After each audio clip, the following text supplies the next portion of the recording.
건물주TV의 헬렌입니다. 안녕하세요. 토론토 건물주TV의 에릭 부동산입니다. 토론토는 최근 많은 분들이 신규 콘도 투자 및 콘도 분양에 관심을 많이 가지고 그 열기 또한 정말 대단한데요. 그렇죠. 이런 특별한 이유가 있을까요? 많은 분들이 개인 비즈니스를 통해서 재산을 늘려 나가시는 분들도 계시지만 요즘은 이런 개인 비즈니스만을 가지고 개인 자산을 늘려 나가는 데에는 한계가 있다고 볼 수가 있겠습니다. 네. 하지만 토론토는 아시다시피 꾸준한 인구 증가율을 보이고 있고요. 세계 각지에서 이민자들 뿐만 아니라 글로벌 기업들도 캐나다 토론토에 관심을 갖고 대거 들어오고 있기 때문에 콘도에 대한 그 수요가 점점 더 늘어가고 있는 그런 상황인데요. 맞습니다. 따라서 콘도 투자는 재산 증식을 위한 또 하나의 안정적인 투자라고 말씀드리고 싶습니다. 아, 그렇군요. 그럼 많은 분들이 재산 증식하면 주식이나 최근에는 네네. 가상화폐에 많은 관심을 두고 투자를 하고 있는데요. 네네. 이에 비해 콘도 투자의 장점이 있다면 어떤 것들이 있을까요? 아무래도 일반 사람들이 바쁜 일상생활을 하면서 주식 정보라든가 가상화폐에 대한 전문적인 정보를 얻기가 쉽지 않기 때문에 특별한 지식이나 투자 비용에 대한 어떤 큰 부담 없이도 누구나 쉽게 콘도에 투자를 할 수 있다는 장점이라고 볼 수 있겠습니다. 그동안 토론토는 콘도 분양에 있어서 캐시플로우가 굉장히 좋고 네. 시세 차익에 대한 수익률이 매우 높았기 때문에 지역적으로도 타 지역에 비해서 토론토 같은 경우는 많은 투자자분들의 관심을 모으고 있습니다. 맞습니다. 또한 이제 많은 분들이 사실 이제 좀 부담스러워하기도 하고 이제 계약금에 대해서 어떤 비용에 대해서 생각들을 많이 하시는데요. 신규 콘도 분양 시 계약금 디파짓도 보통 2년에 걸쳐서 나눠내기 때문에 처음 주택을 장만하시는 분들이나 건물주가 되기를 희망하는 젊은 세대들에게도 큰 메리트가 있다고 볼 수가 있겠습니다. 네, 맞습니다. 크게 부담을 갖지 않을 것 같은데요. 네. 일반 하우스나 타운하우스에 비해 콘도는 렌트하기가 쉽고요. 네네. 공실률이 적어서 많은 분들이 부동산 투자의 첫걸음이라고도 생각할 수 있을 것 같은데요. 네, 하지만 모든 콘도가 다 투자 수익을 내는 건 아니기 때문에 콘도 투자에 관심이 있는 분들은 저희 토론토 건물주TV 전문 에이전트와 상담하시는 것을 적극 추천해 드립니다. 에릭 씨 오늘 함께 자리해 주셔서 감사드립니다. 네, 감사합니다. 감사합니다.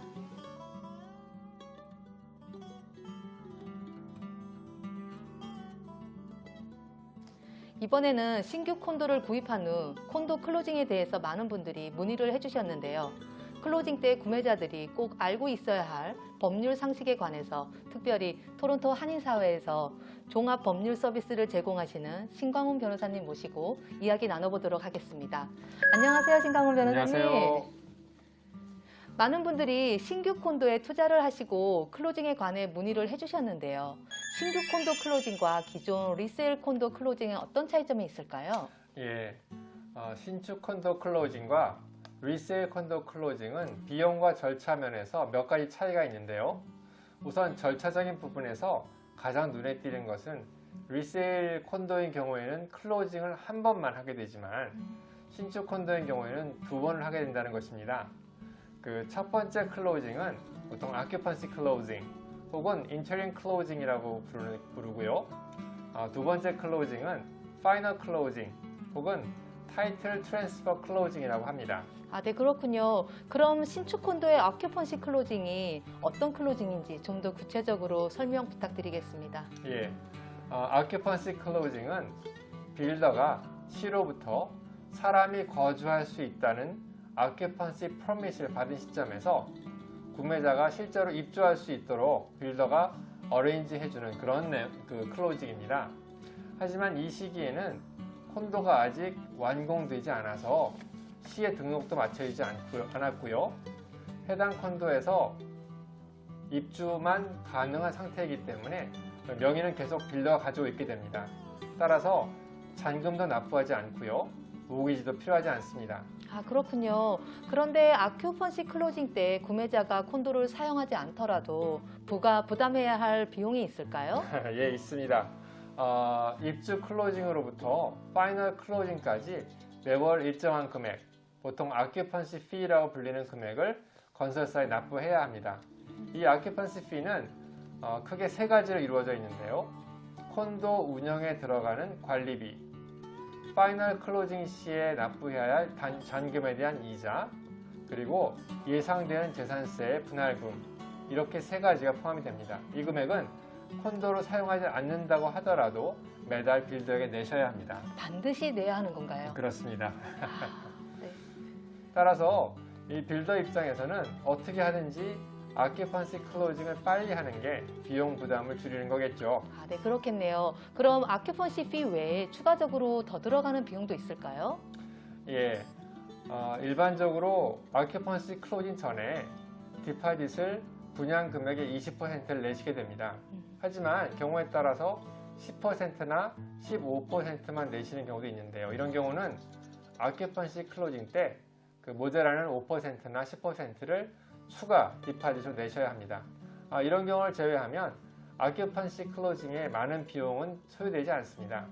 그런데 요즘 빌더에 따라서 여러 가지 제반 비용을 아큐펀시에 포함시키는 비용에 포함시키는 경우가 있습니다. 예를 들어서 엘리베이터 사용에 대한 비용을 요구하는 경우들이 있는데요. 이 비용은 환급이 되는 경우도 있지만 환급이 되지 않는 경우도 있습니다. 아, 저는 보통 환급이 되는 걸로 알고 있었는데 이게 확실한 건 아니었군요. 그럼 이런 내용은 예전에 없던 내용이라 변호사님의 조언을 반드시 받을 필요가 있을 것 같네요. 예. 어큐펀시 클로징의 경우 100% 완공된 것이 아니기 때문에 거주하기 불편한 경우도 많이 있을 것 같은데요. 이때 주의해야 할 점은 뭐가 있을까요? 예. 아큐펀시 클로징의 경우 아직 완공된 상태의 콘도가 아니기 때문에 당연히 공사 중인 부분들이 있습니다. 따라서 소음이나 먼지 등에 노출될 수밖에 없거든요. 심지어는 유닛 내부 공사도 마무리가 안 된 경우들이 있어서 제가 본 경우에는 화장실에 수도 배관이 되어 있지 않은 경우도 있었습니다. 그거는 너무한데요. 예, 그래서 입주 직전에 이제 건설사 직원과 함께 구매자가 유닛을 점검해보는 시간이 있습니다. 이거를 PDI 혹은 Pre-Delivery Inspection이라고 하는데요. 이때 유닛을 최대한 꼼꼼히 살펴서 하자할 곳은 없는지, 하자가 있는 곳은 없는지, 보수할 곳은 없는지를 살피셔야 합니다. 아무리 사소한 사항이라도 예를 들어서 바닥재가 긁혔다든지 페인트가 안 칠해진 기둥이 있다든지 하는 부분도 꼼꼼히 보고 보고서에 적으셔야 합니다. 그럼 PDI 때 혼자 가지 말고 둘이 가는 게 더 좋을까요? 예, 아무래도 사람이 많으면 더 많은 부분을 볼 수 있겠죠. 맞습니다. 하지만 제 생각에는 한 명의 전문가가 가는 게 여러 명의 아마추어가 낫기 때문에 저는 인스펙터를 함께 가실 것을 추천합니다. 다만 빌더에 따라서 인스펙터가 PDI에 오는 것을 허락하지 않는 경우들이 있어요. 그래서 빌더에게는 인스펙터가 간다고 하시면 안 되고요. 일반적으로 삼촌이라든지 오빠라든지 이렇게 하고 가시는 게 좋습니다. 꼭 기억하셔야 될 것 같아요. 오빠나 삼촌이에요. 예.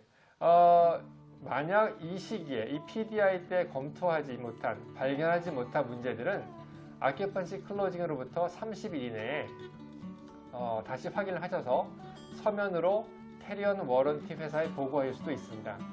다만 이 30일 기간이 지나면 그 다음 워런티 청구 기간은 1년 뒤가 됩니다.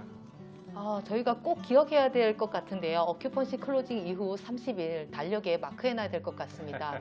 그러면 변호사님 사무실에서는 그 많은 유닛의 클로징을 하루에 끝내시나요? 예, 워낙 클로징이 많다 보니 그럴 수는 없고요. 특히 빌더 입장에서도 수백 채 이르는 유닛의 클로징을 하루에 하기는 어렵습니다. 그래서 보통 짧게는 며칠에서 길게는 몇 개월에 걸쳐서 클로징이 이루어지는데요. 입주는 보통 낮은 층에서부터 시작이 됩니다. 그래서 저층을 구입하신 분들의 입주가 빠른 편입니다. 그럼 이런 과정은 아무래도 변호사님이 필요할 것 같은데요. 변호사님 선정은 언제 하는 게 좋을까요? 변호사 선정은 분양 계약을 하신 이후 아무 때나 하실 수 있습니다. 그러다가 계속 선정을 하지 않고 계시면 빌더 측에서 언제까지 선정을 해달라는 요청이 오거든요. 그럼 그때까지만 선정을 하시면 됩니다. 네, 아큐펀시 클로징 이후 입주 기간 중에 구매자가 입주하지 않고 세입자에게 렌트를 주는 경우도 있을 것 같은데요. 저도 투자를 하지만 렌트를 주고 싶거든요. 그럴 때 파이널 클로징을 하지 않고도 제가 렌트를 줄 수 있을까요? 예, 요즘 투자 목적으로 콘도를 구입하시는 분이 워낙 많다 보니까 대부분의 콘도가 빌더의 동의를 얻어 렌트를 할 수 있게 해줍니다. 다만 구매자는 아직 소유자가 아니기 때문에 반드시 빌더의 동의가 필요하다는 거 기억하셔야 되고요. 네, 또 대부분의 경우 MLS 같은 곳에 공개적으로 리스팅하기 어려우신 경우가 많습니다. 그러면 렌트 세입자를 구하기도 쉽지 않을 것 같네요. 네, 그렇죠. 그래서 좋은 리얼터가 필요합니다. 네, 필요합니다. 자, 그럼 파이널 클로징 때 들어가는 비용에 대해서도 많은 분들이 궁금해 하시는데요. 그 비용과 파이널 클로징은 무엇인지 자세한 설명 부탁드립니다. 예, 아큐펀시 클로징 후에 콘도 공사가 완료가 되면 건설사는 이제 시에 콘도를 등기할 수 있고요. 이게 등기가 되면 콘도 번호를 부여받습니다. 이 시점으로부터 빠르면 2주 후에 콘도 빌더로부터 구매자로 명의가 이전될 수 있는 클로징이 이루어지게 되는데 이것을 파이널 클로징이라고 합니다. 그럼 제가 이제 건물주가 되는 건가요? 그때부터 건물주가 되시는 거죠. 다만 이제 분양 콘도를 처음 구매하시는 분들은 분양 가격에서 그동안 납부한 디파짓을 뺀 금액이 잔금이라고 생각하시는 분들이 많이 있어요. 정말 많아요. 그렇게 예. 생각하시는 분들.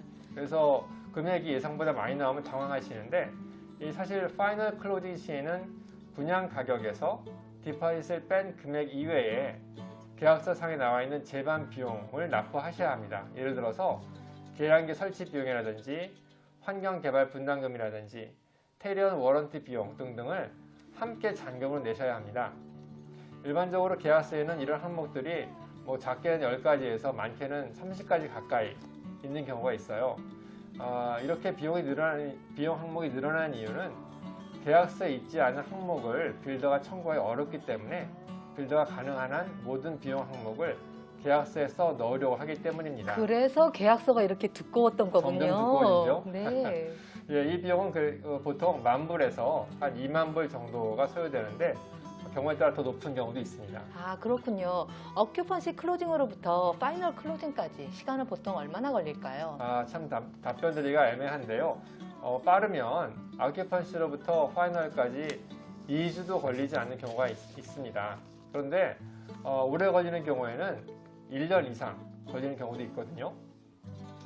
그런데 파이널 클로징에 대한 통보가 보통 충분한 여유를 두고 오는 경우도 있지만 한 2주 정도 시간만 두고 오는 경우도 많아서 이 기간에 모기지를 얻기 어려워하는 분들이 생길 수도 있습니다. 네. 따라서 아큐펀시 클로징 이후에 미리 모기지 전문가와 상담을 통해서 필요한 모기지 금액을 받을 수 있는지 확인받는 것이 파이널 클로징을 잘 준비하는 좋은 방법이라고 할 수 있습니다. 네, 그렇겠네요. 참고로 드물지만 빌더에 따라서 클로징을 2번 하지 않고 한 번만 하는 경우도 있습니다. 그게 더 편리한가요? 아무래도 아큐펀시 클로징, 파이널 클로징 따로따로 있지 않기 때문에 편리한 부분도 있고 변호사 비용이나 재반 비용이 적게 든다는 면에서 경제적이기도 합니다. 다만 이런 경우에는 아큐펀시 클로징에 대한 자료가 없어서 미리 모기지를 알아보실 수가 없기 때문에 이 또한 구매자분들이 주의하실 부분입니다. 아큐펀시 클로징을 하고 나서는 그런 모기지 전문가와 파이널 클로징에 대해 상담을 받는 것이 좋을 것 같네요. 신규 콘도 구입 후 클로징까지 구매자분들이 알고 계셔야 할 몇 가지 상식에 대해 오늘 신강훈 변호사님 모시고 얘기 나눠봤습니다. 바쁘신 와중에 자리해 주신 신강훈 변호사님 감사드립니다. 감사합니다. 네. 오늘 저희가 말씀드린 콘도 투자 및 신규 분양에 대해 보다 상세한 설명이 필요하신 분들은 아래 토론토 건물주 TV로 연락 주시면 더 자세한 정보와 설명을 제공해 드리겠습니다. 이상 토론토 건물주 TV 헬렌이었습니다. 구독, 좋아요, 알림 설정 잊지 마세요. 감사합니다. 감사합니다.